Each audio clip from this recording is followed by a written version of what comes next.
information. So, okay, there are a lot of issues. How many know there are a lot of things happening in the world of education? So there's CRT, and there's DEI, and there's what you may have heard as SEL, social emotional learning, and there's CSE, comprehensive sexuality education. So tonight I'm going to focus on just talking about CSE, but what I really would like to do is just help you understand this issue. So, you know, there's a lot of talk on both sides of this issue, accusations that go back and forth, but what I'd like to do is just peel back the covers, just show you the research that I've done, the history of this issue, and help you to understand it so you know how to protect your children. So, and you'll see that as the evening goes on, that comprehensive sexuality education is an attack on our children. You know, it sounds good though, the word comprehensive. We want this word attached to any educational program, right, for our kids, because we want it to be comprehensive. But you'll see how this word is being used to deceive many about the content. What is CSE? CSE does not refer to sex education programs in general, but actually to a specific form of graphic sexuality education that claims to be evidence-based, medically accurate, and age-appropriate. How many of you have heard those words and descriptors before? It promotes sexual freedom, abortion, high-risk sexual behaviors, and normalizes teen sexual activity. It promotes a sexuality based on Alfred Kinsey's research and theories, which asserted sexual rights and the right to sexual pleasure for minors. How many people have heard of Alfred Kinsey before? So you'll learn a little bit more about him tonight. Alfred Kinsey believed that children were sexual from birth. And once you understand the philosophy that's behind CSE, you'll just start seeing it pop off the page. It is designed to change the sexual and gender norms of society. The American College of Pediatrics has spoken out against CSE, expressing their concerns for the harms that it brings to children. Now, I'm part of a national coalition called the Protect Child Health Coalition. They have developed a tool for evaluating sex ed curriculum. They've identified 15 harmful elements of CSE. And I'll just quickly go down the list. It sexualizes children, teaches children to consent to sex, and you may think initially, well, isn't consent good? But I'll talk to you about why it's not so good. Normalizes anal and oral sex, which are high-risk activities. Promotes homosexual, bisexual behavior, which many families have different views on these issues, and we need to respect one another. But when a school is promoting one view on this issue, then they are undermining parental rights.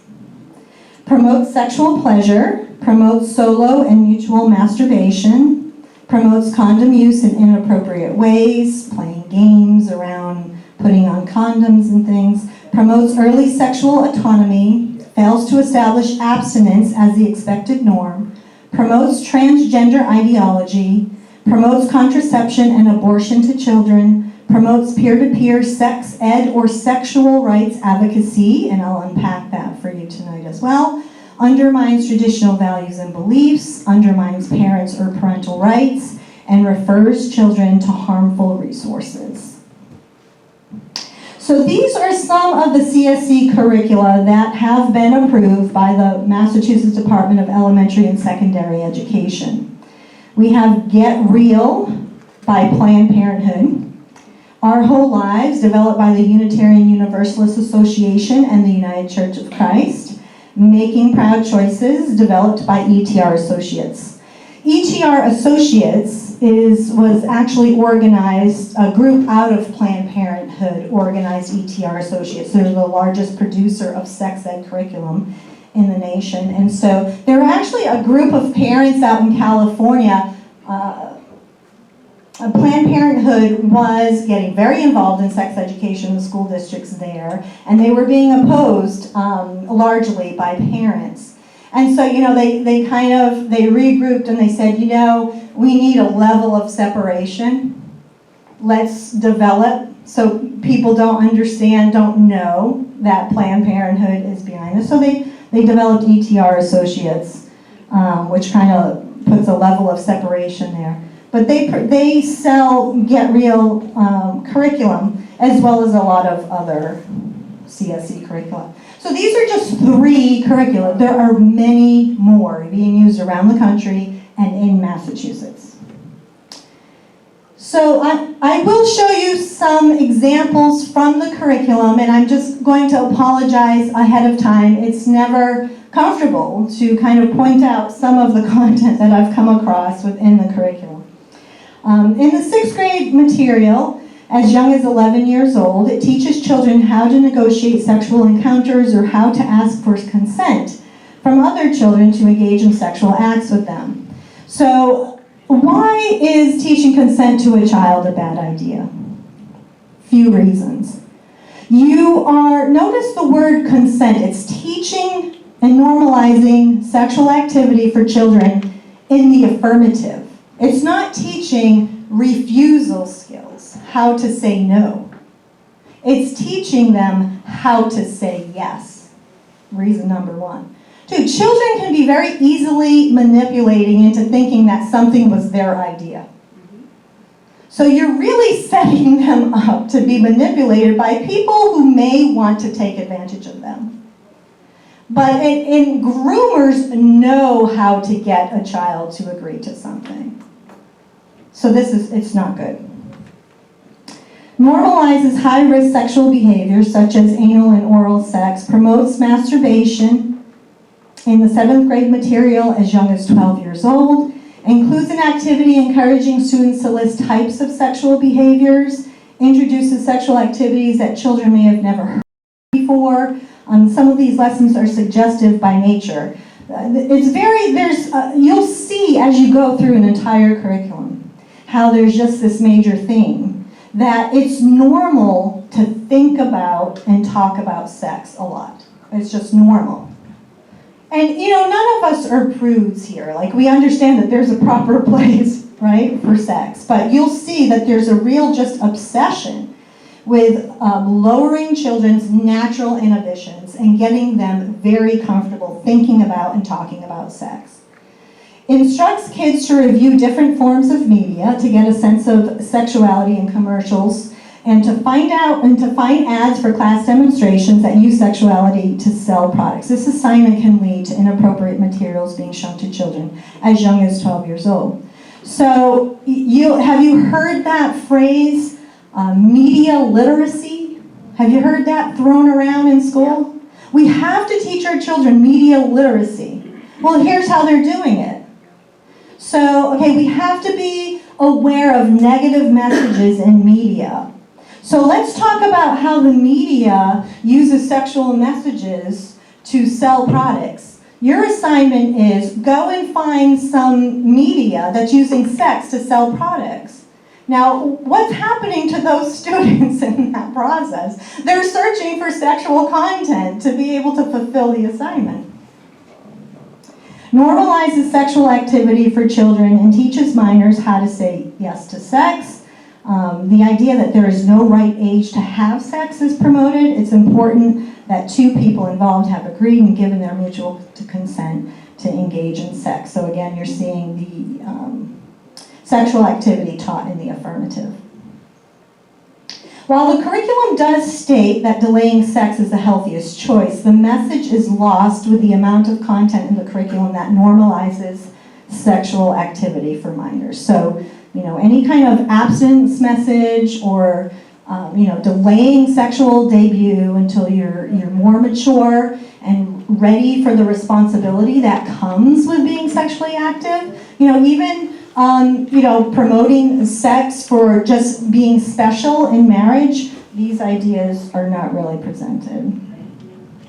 In 8th grade, as young as 13, instructs children to participate in sexual role-playing scenarios with classmates to learn how to negotiate sexual situations. So, the kids are broken up into pairs and they kind of talk through different sexual scenarios, and they're supposed to learn how to navigate those. What does that do?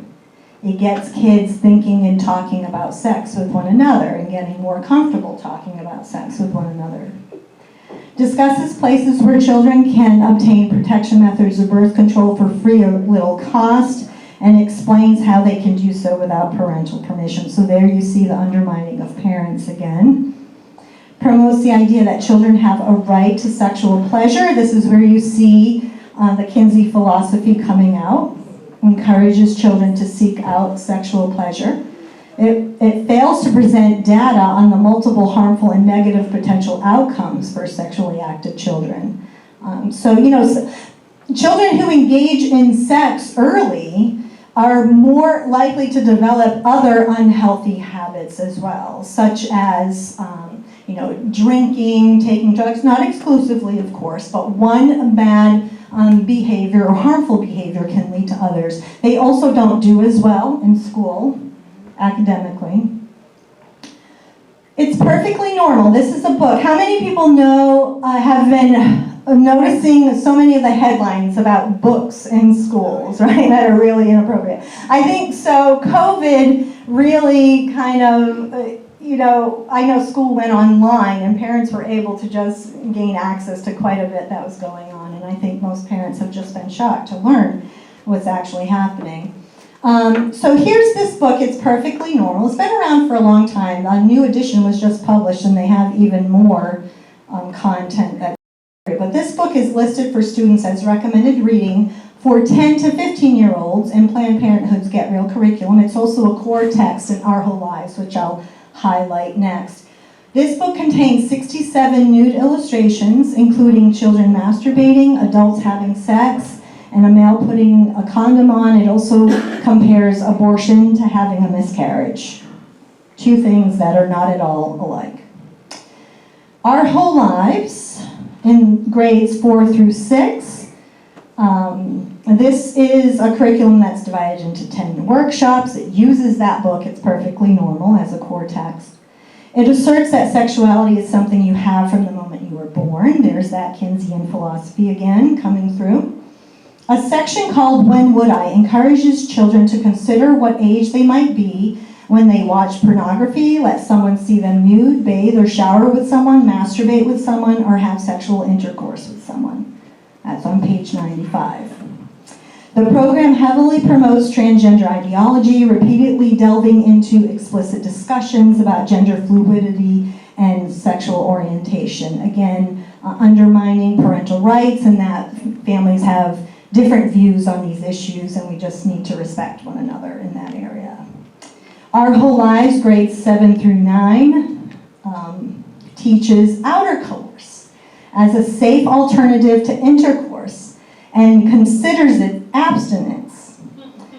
So let's see some of the outer course activities that are recommended in this curriculum. And then ask yourself, do you actually want your child's teacher talking to your child about these things? Hot talk, sexy stares, erotic fantasy, spicy role play, sensual massage, and so on and so forth. These are listed as abstinence activities because they don't include actual penetration. Promotes abortion to children and lists multiple abortion websites where children can get more information on how to obtain an abortion. And then in grades 10 through 12, there's a portion on page 52 that asks the students how many sexual partners they've had in the last 30 days. Ask students in which kind of relationship would they be willing to do various activities, such as skinny dipping, watching erotic movies, so on and so forth. Encourages students to become sexual right advocates and to participate in peer-to-peer sex education. I will highlight that point in a few slides. Refers children to harmful websites, materials, and outside organizations.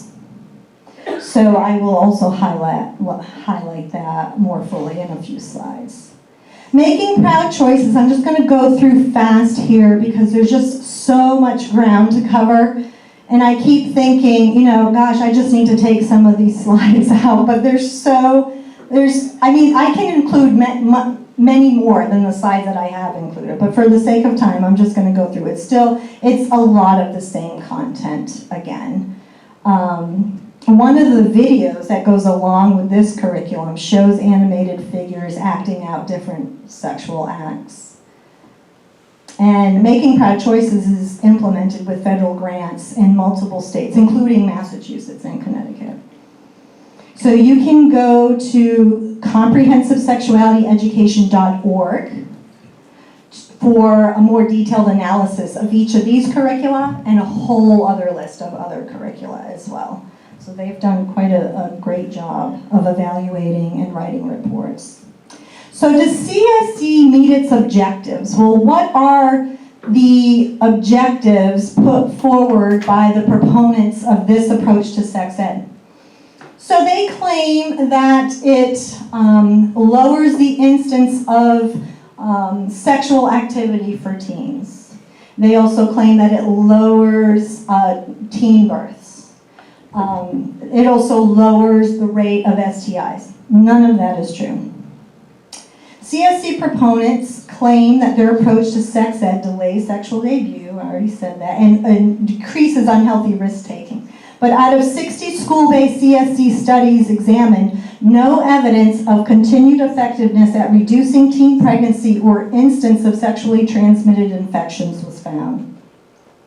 It did not achieve additional targeted incomes, producing an 88% failure rate for delayed sexual activity and a 94% failure rate for reducing unprotected sex for teens. Now see, they will tell you our kids, all the kids are having sex today.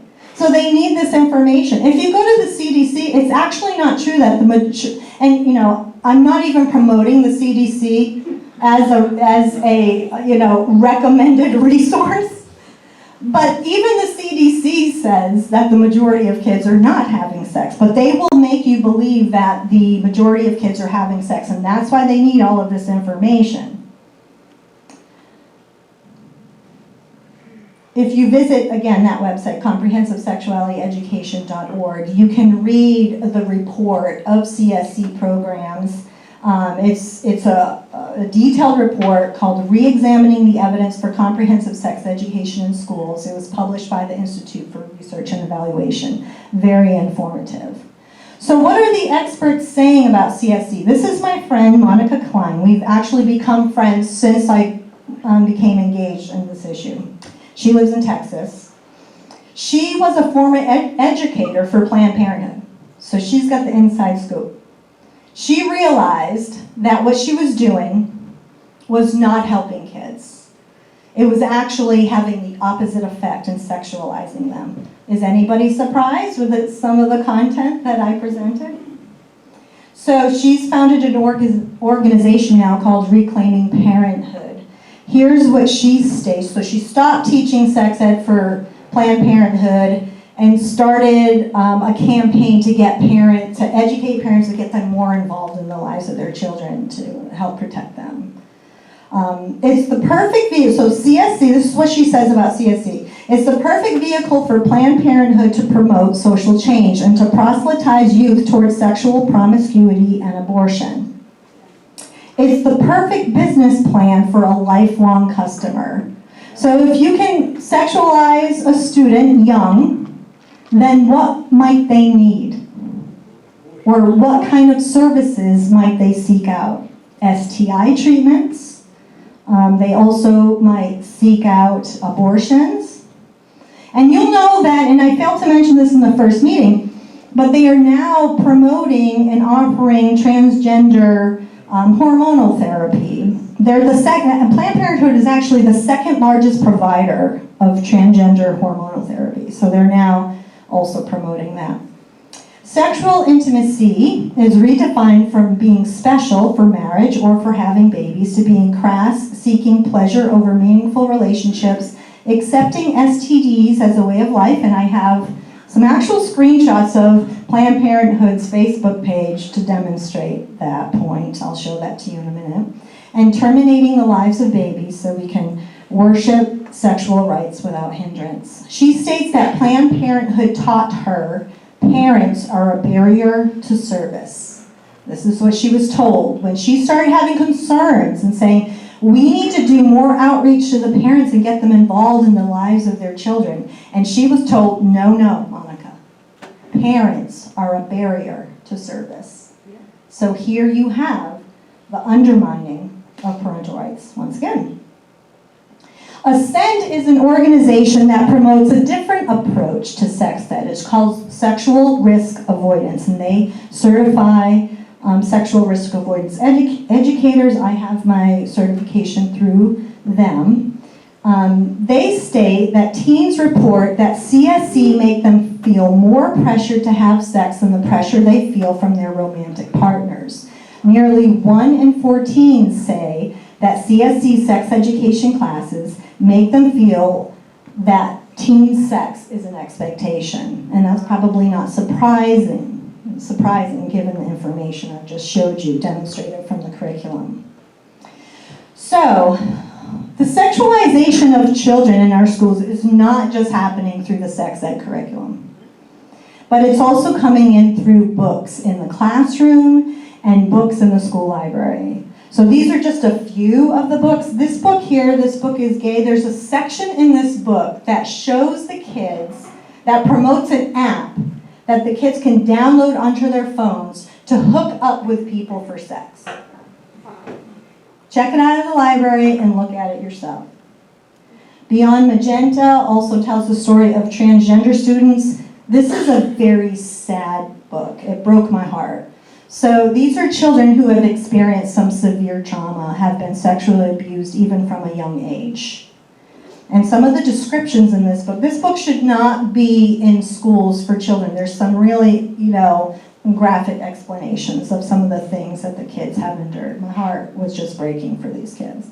Sex is a funny word. This book was, a teacher out in Western Mass found this book in her classroom. So the school librarian, who was an activist librarian, would go around, had a book basket in all the classrooms, and she would go in and just drop off books in the classrooms. And that way the teacher had them available for downtime for the kids. They could grab a book off the shelf. She didn't know that this book was in her room. It had just been dropped there by the librarian.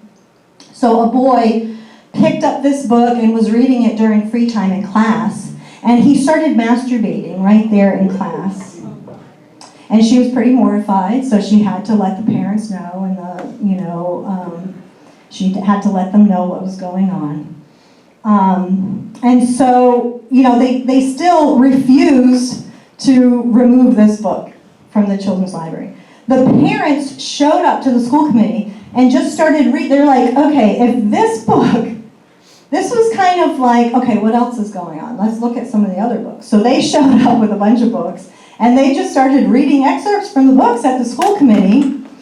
And instead of the school committee saying, you know what, let's look into this, let's reevaluate, maybe these are books that need to go on the shelf and should be only by request, only if a child has permission from their parents, because the accusation now is that parents are trying to ban books. That's not what parents are trying to do.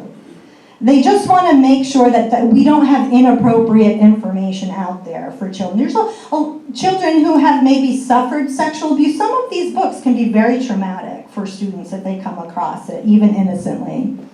So, parents are advocating for common sense policies regarding books that have sexual content. So the parents jumped through the hoops that the school committee put out for them, said, you have to read the book, you have to fill out, this long report, give all the reasons why you think it should be reconsidered. So the parents said, all right, let's not do a ton of books, let's just see what the process is going to be. And they were very smart because they went through this whole process, and of course the school committee said, no, the book can stay. So even though that parents were showing up really, upset about what was happening with this book. So, and there are other books, lots of books. I encourage you to go to the website booklooks.com.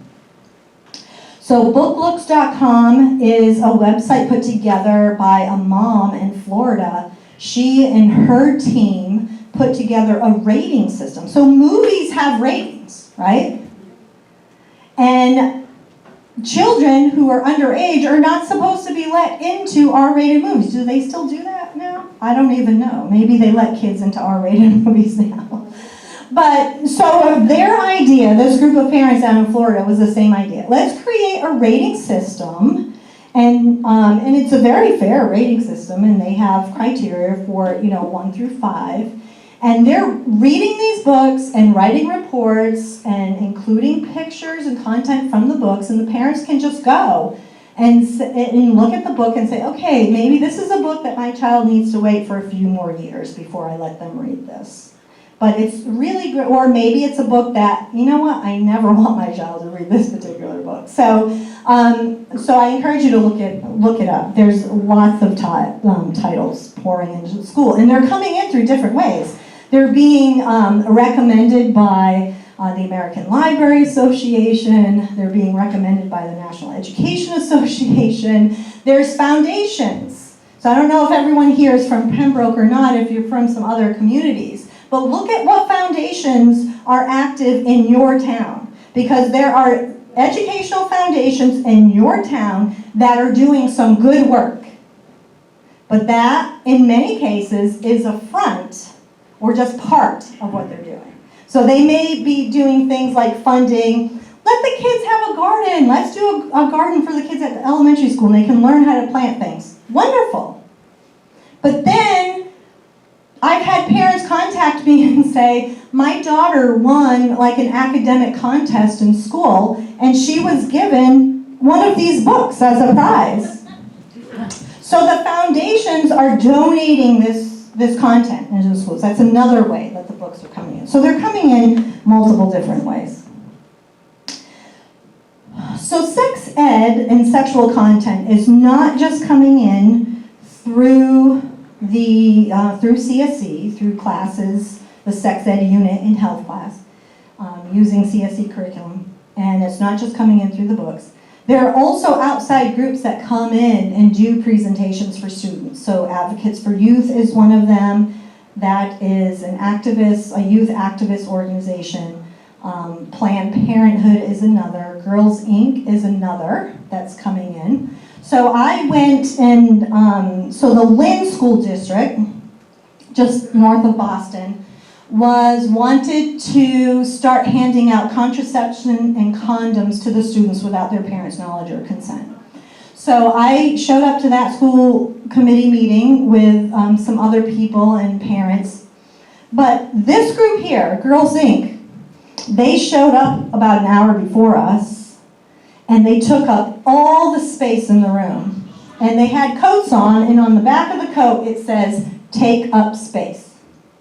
And so the parents who are working until 5:30, 6 o'clock, and they're not getting there until 10 minutes before the meeting starts, they show up. There's no room for the parents to come in, because all the activists from this group have come in and they're taking up the space.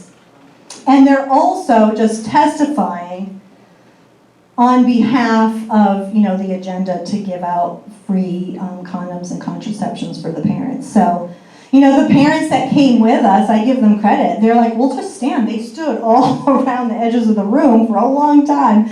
So, but these are the kinds of things that are happening when parents show up to these school committee meetings to make a logical case to protect their kids and to honor and respect their parental rights. So this gentleman here, this is Jeff Parates of the Safe Schools Program for LGBTQ Youth. He works in coordination with the Massachusetts Commission for LGBTQ Youth, and both groups work in coordination with the Massachusetts Department of Elementary and Secondary Education. So he also will come into the school and do what's called conduct gender transition parties for students, particularly in the younger grades. So if, for instance, if there is a child, say in 2nd grade, and I went to one of his presentations, so I've heard him speak, this is firsthand information, so I'm not reporting on someone else's experience. I've gone to his presentations. And he shares videos of first and second graders sharing their gender transition stories. And so what will happen is if, say in second grade, a child is socially transitioning to the opposite sex, he'll come into the class and conduct a little lesson for the other students using the genderbread person or the gender unicorn that teach, that gender is on a spectrum and that it can change from day to day. So he'll teach these ideas as if they're scientific fact, and then he will help this child kind of come out and introduce themselves as their new identity. This is happening in Massachusetts schools for even our youngest students. So one of the other issues that I continue to come up against over and over again when I'm researching curriculum is links to harmful websites. So for instance, see this website there in the middle, stayteen.org. So I had a parent from Westford send me the information from her school district, all of the resources they were using for sex ed, to teach sex ed. So I was looking through everything and I thought, well, it's actually not as bad as I've seen in other districts. But then I watched this one little video that was about conception, how a baby is conceived. It was very well done, very tasteful. At the end of the video, it said, visit stayteen.org to learn more. So I went to stayteen.org. Stayteen.org automatically directed me to powertodecide.org. And this website had absolute adult content on it. And it was basically an infomercial on how to receive an abortion. There was an abortion finder there. And then on that website was this other website, Bedsider. So there was a link on that website to go to Bedsider. And then when you go to bedsider.org, and you see I had to actually create graphics to cover that because it's just very inappropriate. So this is the kind of adult content that our kids are finding, in some cases, in 1 to 2 clicks from the sex ed curriculum. So parents, if anything is coming home with any website on it, on anything, in any subject, go to the website, follow the website, and then follow the links on that website. And you're going to be surprised all of the content you start finding. Scarleteen is another website that is recommended in many CSE curricula. I encourage you to go to that website and check it out for yourself. They have the Slippery Slope shop on that website where students can purchase condoms.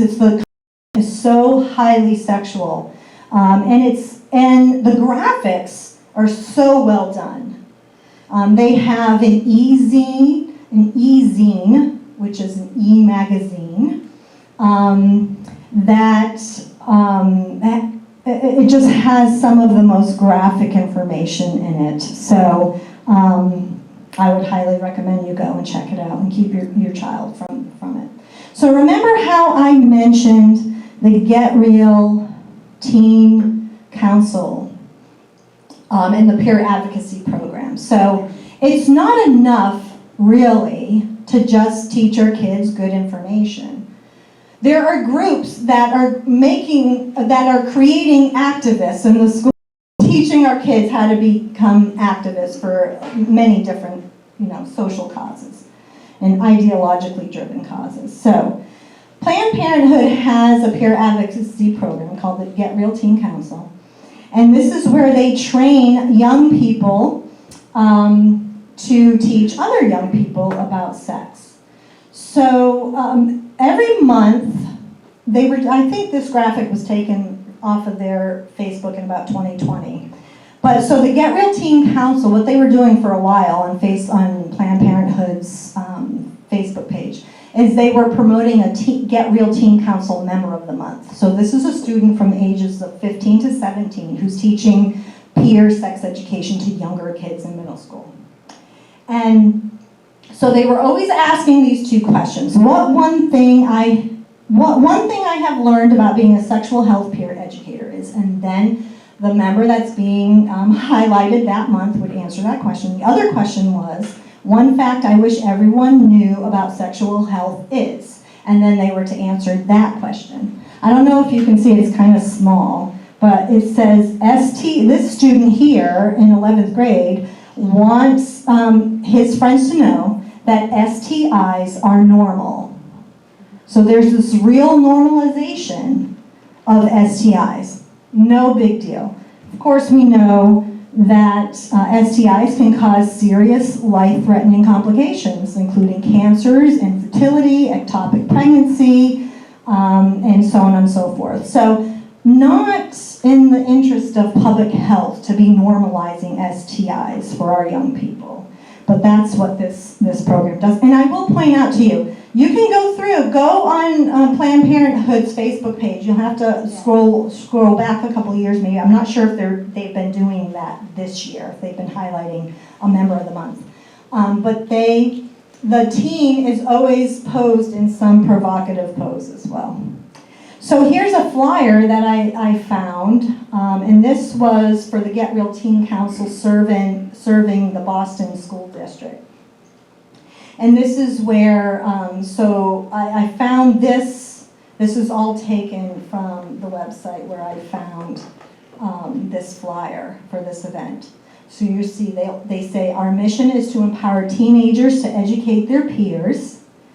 And then down here, you can see how it's for 10th to 12th graders, so students 15 to 17. And the Get Real Teen Council, they're trained by Planned Parenthood League of Massachusetts. So you see it right there, it's all there. And then here are some workshops that they are saying that the teen council members can offer to other students.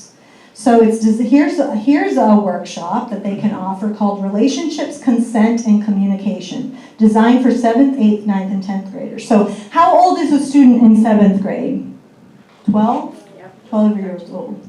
So here you have potentially 15-year-olds teaching 12-year-olds about relationships, consent, and communication. And again, there's that word consent.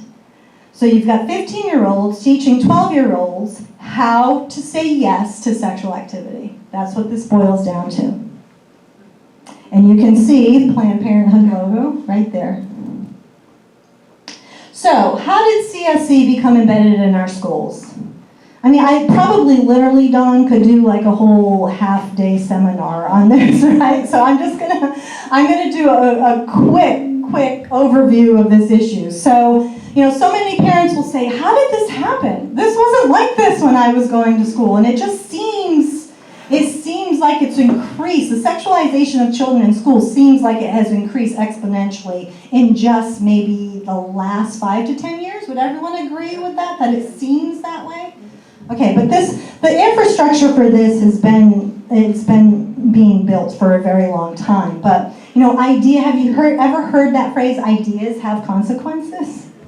So when you start wanting to change things that have worked for, all of human recorded history, you're going to see some ideas are just not equal. They all have consequences. So thinking about this issue here, CSE. So sex ed started to be taught in the schools around the late 1800s, the early 1900s. So it was really kind of a reaction to, there was a rise in venereal disease, and so it was really kind of a public health, a response to public health and trying to get information, good information into the hands of people so they can safeguard and protect their health. Everything kind of progresses and evolves though. And then through the 1920s to the 1960s, and I'll give you my card later if you want to email me, and I can send you the dissertation where I took a lot of this information from. I'm happy to send that to you, and you can read more fully about it. But during this intermediate era, this was the era where Kinsey was doing his research. He was a zoologist at the University of Indiana. And he was conducting research and collecting data from pedophiles, people who were in the prison population. Now, I know that sounds totally extreme, but it's very well documented. I encourage you to go to Dr. Judith Reisman's website, Reisman. She was really an expert on Kinsey. She just passed away last year, but we owe her a lot. She worked for the Department of Justice. She was a law professor for years, and she's just done she had done a lot of great research on this issue, and she really exposes the research of Kinsey and all of the bad things that have happened as a result of what he did. And then in the 1960s and 70s, of course, we know, most of us know about the sexual revolution that happened, and that was kind of, coming off of being spurned by Kinsey research. So one of the things that Kinsey asserted was that children were sexual from birth. I told you that, and that they can experience orgasm from a very young age. It's very, very dark stuff. I just want to warn you before you look deeper into him. So the sexual revolution era, continued with just kind of turning moral sensibility on its head, really. And then that kind of led to what we were, the modern age in sex education really started around 1980. So, there was a rise in unplanned pregnancy, there was a rise in STDs, all of these public health issues, right? And so, so then there was a real push. There's always been opposition all along, because some people are very forward thinking. They can see an idea and they can say, okay, if we follow this idea to its conclusion, this is not going to go well, right? A lot of us have that ability to be able to do that. So, and there were people all along saying, this is really not going in a good direction here. So from the 1980s to the modern sex education era, this is where we started to people were pushing back, and we had some good funding going for solid programs, abstinence-based programs, and some of them would teach about contraception and condoms, but abstinence was the health message that was promoted. And so Reagan, Clinton, and Bush all promoted abstinence education. Abstinence education and funding for abstinence education went away in the Obama years. So he completely gutted all funding for abstinence education. And he said the only model of sex ed that we will fund and promote is CSE. And so that's why it seems in recent years that there's been more of this content. It's because there's been way more funding, and so abstinence education programs haven't been able to keep up pace. And then there was a false information campaign waged against the people in the abstinence camp. And there's a lot of misinformation that, it doesn't make sense, like kids are going to be having sexual activity, so you have to teach them about contraception and condoms. And, abstinence education, which then became known as sexual risk avoidance education, includes information about these things. So it just promotes abstinence as the best way to avoid risk when you're a teen. Because all sexual activity for teens is high risk. There's a higher failure rate when it comes to condom use and contraception, right? So, a lot, and we understand this as parents. I mean, a lot of our teens, they can't even remember to take the garbage out when we tell them to, right? So, but we expect them to make these decisions in the heat of the moment and to make responsible decisions. They might not always make the right ones. So that frontal lobe takes a while to develop fully until age 25, really. So, okay, so how many people have heard of the Healthy Youth Act? Have you heard of this bill? So let me just tell you what the deal is currently in Massachusetts regarding sex ed. So in Massachusetts right now, it is sex ed. School districts are not required to teach sex ed. They can choose to teach it or not teach it. And if they choose to teach it, they can choose any curriculum or program that they choose, that they want to teach it.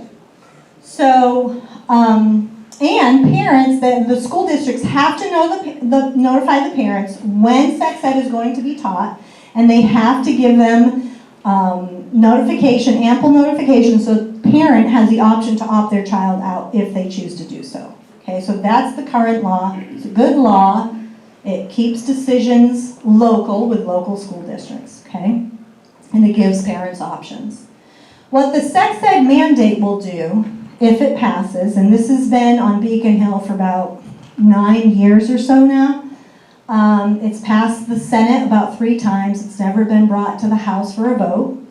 What it will do is it will mandate that if a school district chooses to teach sex ed, that they'll only be allowed to teach a CSE program, not an SRA program. So it limits the options of school districts to make those choices. Now, so they will say, and I've gone head to head with one of the senators on this issue. He said, you know, you're not being honest. You're telling people it's a mandate. I'm like, it absolutely is a mandate. Because I have sent a public records request to every single school district in Massachusetts, me and my team of researchers, okay? And I have not received one school district yet, information back from one school district yet, that is not teaching some form of CSE. So what they know that most districts are already teaching sex ed. Most districts already are. So what will effectively happen is that it will force them to use a CSE program if they're not already. And Planned Parenthood, not all CSE programs, according to Planned Parenthood, are created equal, right? So I just watched a video earlier today from Pembroke, the sex ed video. It's from 1992. How many people remember Seinfeld and Friends, right? I mean, I was cracking up at the fashion. And now all of a sudden that fashion's coming back and my daughter's dressing like she's, you know, walking out of 1990. I don't understand it, but anyway. So I was watching the video and it was really dated, but it was basically a CSE model. It had multiple elements, but it wasn't near as graphic as the newer CSE material that I'm evaluating and seeing. So, yeah, it's a very clever way to pass a mandate without actually passing a mandate. So it will effectively equal a mandate. It will limit parents' options. And so when the parents show up to their school committee and say, hey, we don't want this approach to sex ed in our school district. We'd rather have an SRA program. It safeguards students' health better. This is what we would like. And then the school district will say, sorry, we have to do what DESE says, because see what the way this bill is written, it ties it to the Massachusetts health frameworks. So it mandates, so if the frameworks, is everybody familiar with what the frameworks are? So the Massachusetts Department of Education, Elementary and Secondary Education, DESE, I'll call it DESE for short, everyone will know what I mean. They have frameworks for each subject that's taught in school. And the frameworks are just kind of guidelines for the types of information that should be taught underneath of each of the subject areas. So what this mandate will do, what the Healthy Youth Act, the so-called Healthy Youth Act will do, is it will mandate the health frameworks, okay? So now the health frameworks, if you go back, they have linked themselves in, so the frameworks are being rewritten right now, in case you didn't know that. So they want to pass a bill mandating something that's currently being rewritten and hasn't been published yet. So you don't even know what is going to be mandated, but I'll tell you what's in it, okay? So the health frameworks are going to be tied to the National Sex Education Standards, okay? The National Sex Education Standards sounds official, right? Like it's coming from the Department of Education? No. Do you know who's written this document? It's the Future of Sex Ed Initiative has written these standards. Do you know who's a part of the Future of Sex Education Initiative? Advocates for Youth, Answer, which is formerly called New Jersey Network for Family Life Education, affiliated with Rutgers University, big proponents of the CSE model. SECUS, which is, has anyone ever heard of SECUS? It stands for the Sexual Information Education Council of the United States, and also non-official government group. Sounds like it is, but it's not. Started by a contemporary of Alfred Kinsey, Mary Calderon, in 1964, started SECUS. She left Planned Parenthood. I always, I say all roads lead back to Planned Parenthood. It really is true. So Mary Calderon started SECUS in 1964. And SECUS has been one of the very pro-sex ed groups that have been lobbying on this issue and pushing this for decades now. So they are the ones who have written these national, so-called national standards. All the bad actors in sex ed, and they don't even hide it anymore. Their new logo, SECUS is sex ed for social change. They used to kind of try to hide their message. We're not an activist group. We just want to safeguard the health of young people. They don't even hide it anymore. Now they just want to turn your kids into activists. So this is the group that Massachusetts wants defining the standards for our sex education here. Now they won't tell you all of this. Because in the bill, if you read the bill, you'll see the National Sex Education Standards. How many people are going to be suspicious of that? They're going to think, okay, well, these are probably health standards that have been put together by the Department of Education.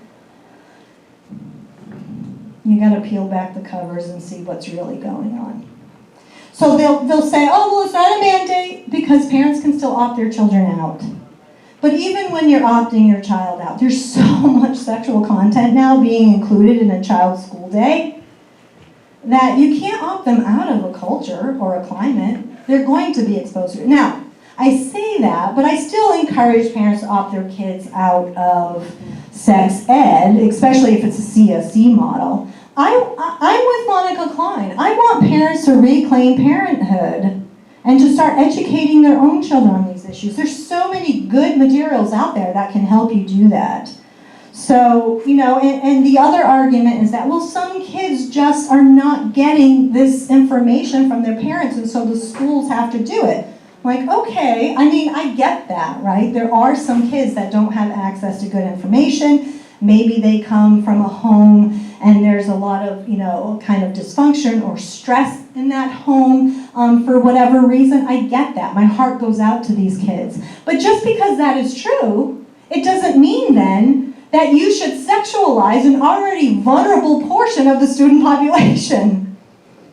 You should be giving them information that promotes good public health and good emotional and mental health. So, okay, let's keep going here. So, what can we do about it? So I think I mentioned to you already that I am collecting information from all over the state. Some school districts are just giving me the information. It's great. We do a report, write a report, post it to the map. Other districts are evading giving me the information. Some districts want to charge me $50,000 to answer a few questions. So I'm actually working with an attorney. I'm going to be inventorying this project and giving the list to the attorney, and we'll be kind of circling back to make sure we can get the information that the law allows us to get. So information is good. So I'm gathering information, I'm writing reports, I'm posting it on the map, I'm publishing it in Massachusetts Informed Parents. How many of you are in my group already or have heard about it, Massachusetts Informed Parents? So lots of great information sharing, and parents are finding each other there and locking arms and working on issues in their districts. It's a wonderful thing. Information is a good thing. So, so be informed on the issue. You can text the word education to 87891. And when you text the word education to this short code, you will get all of this information here. So you'll get a sample opt-out of sex ed letter. So if you want to opt your child out of sex ed, we have a letter there that you can use. It states what the law is and makes it really easy for you. So you don't have to try to think about, schools are not providing any forms for you to opt out. So you have to just take it upon yourself to write a letter and to send it. So we're kind of making it easy for parents. You can just use a sample letter. Number two, we also have, I just worked with an attorney to develop this letter, the accommodation request teacher letter. So there's a lot happening around the issues, around LGBT issues in the schools. So, and this is where parental rights are really kind of being trampled upon. So there's a lot of information that's being presented that doesn't fall underneath the sex ed law because technically it's not instruction in human sexuality. And what I mean by that is it's not instructive in nature about actual sex acts, right? But maybe it has an LGBT theme to it. And so some parents, they want to discuss these issues with their kids, but they want to do it in their own way. And so, but because a lot of this content is being brought in many different ways through storybooks being read to elementary students, through school assemblies, you know, Jeff Perotti is active in the schools doing various different things. And by the way, his Safe Schools program is not really about safe schools. That's why I went, because I said, you know what? I want all students to feel safe. I want all students to feel safe. We don't have to agree on all of these issues, but I want students to feel safe. It really wasn't about that. So, so there are things that are happening around these issues that parents are uncomfortable with, and they rather just address it themselves. So, but a lot of teachers and school committees will come back and say, oh, well, we don't have any choice. DESE is telling us that we have to do it, right? So DESE offers guidance, but DESE is an unelected, you know, bureaucracy. They're not elected by us. They're not passing education law, right? They're not legislators. So you absolutely can push back against what DESE is doing.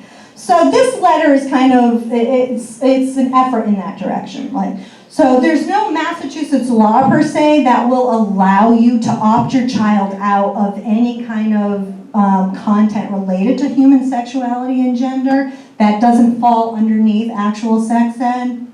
But this letter is just a way to communicate with your child's teacher and say, you know, we'd rather discuss these issues at home. If you're going to be doing an activity or reading a book, can you let me know ahead of time? And is it possible, you're requesting an accommodation, is it possible for my student to go to the library during that time or to have an alternate activity? Okay. We don't have to, we can teach our kids how to be kind to one another and how to treat each other with respect without violating parental rights. So that's what this letter will help you do to make that request. Of course, if you haven't joined Massachusetts Informed Parents, I encourage you to do so. So you'll receive in the text a link to the group. There's also a legislative brief on the sex ed mandate put out by Massachusetts Family Institute. I work along with them. And so you can get that, more information on the sex ed mandate. And then there's also a link to the sex ed map project. So I just want to leave you with an inspiring story. So, oh, and by the way, that link to that website that I've discovered in Westford, I wrote about that in MIP, in Massachusetts Informed Parents. It got passed to the town pages. Does everybody know like what it's like for something to get passed around some of the town pages, right? You really get beat up there. So I'm not really well loved in Massachusetts, just in case you're wondering. And so, so they were really kind of ripping me up one side or down the other. And I don't post anything unless I've done the research. I know that this is a fact. I post all the links. Check it out yourself. Don't trust me. Follow the links. So I did all of that. I published all that information. They could check it out themselves. And so, you know, they were really kind of going at me there in Westford town pages. Well, the school officials got wind that they had been featured in Massachusetts Informed Parents. And so they went and looked at all of my information and my links. And guess what?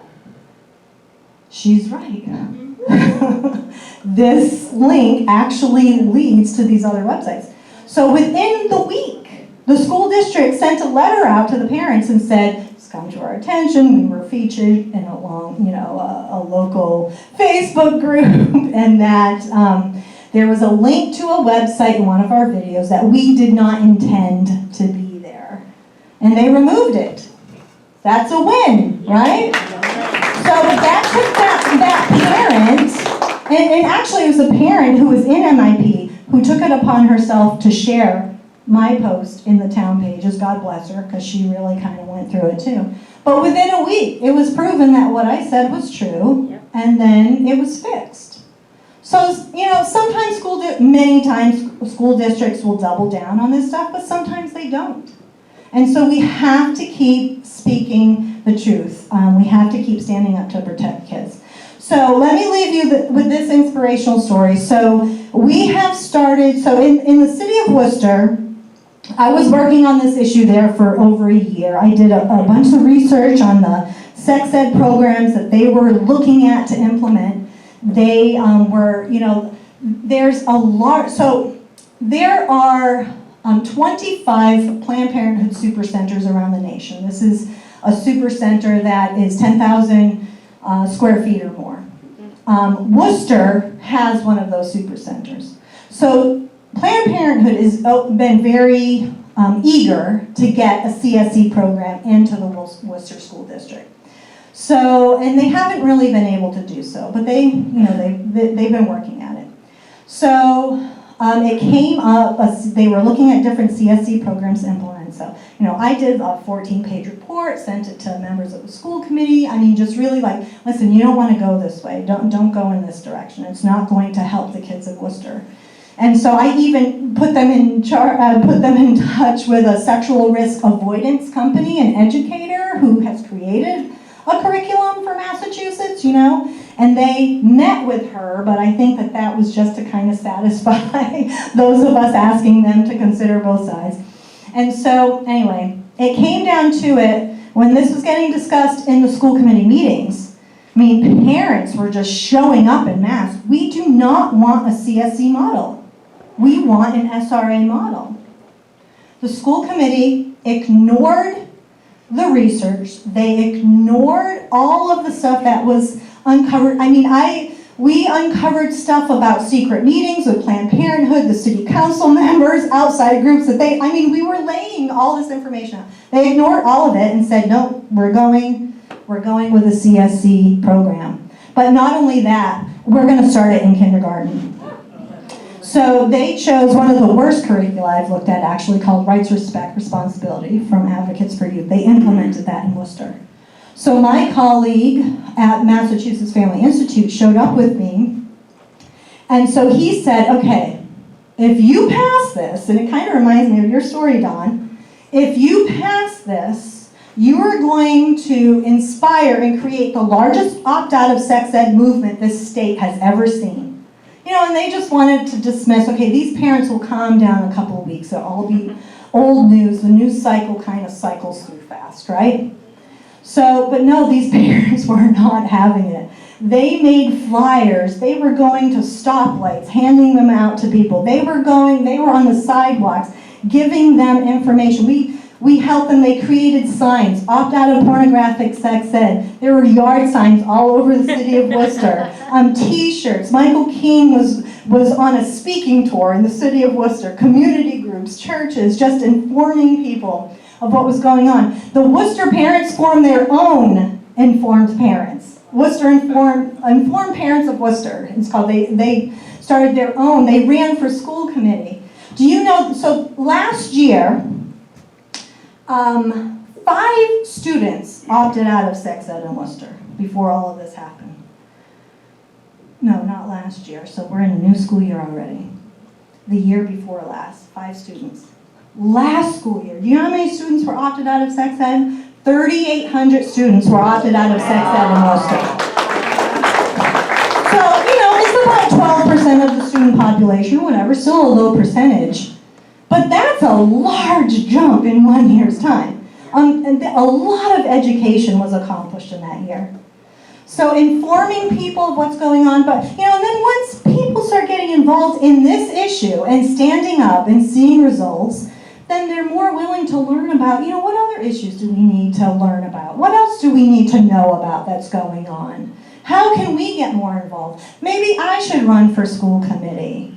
So these kinds of efforts, they're just good. It's just good for us to be involved in our communities where we live and to love our neighbors and to love our neighbors well and to safeguard children and to protect children and to stand up, to show up, to stand up, and to speak up. So I want to encourage you to do that. Join MIP. Find out what's happening in your school district. Email it to me. If I haven't already published a report about it, it's possible if there's not a report from your district, it's because I'm going round and round with that district trying to get information from them. So sometimes a parent can actually get the information a little bit faster. So I'll gladly work with you to do that. Opt your child out. Start an opt-out movement in your town or city. I'm assuming most people here are from Pembroke, but I'm sure there's other communities represented. Join Massachusetts Informed Parents. Learn about the issue. Schedule parent forums. Michael's going all over the state. We work together. Petition your school district to teach sexual risk avoidance. You can learn more about that issue and those quality materials on weascend.org. So you check that out. Run for school committee. Start a local parents group. And finally, just a little bit of shot of reality here.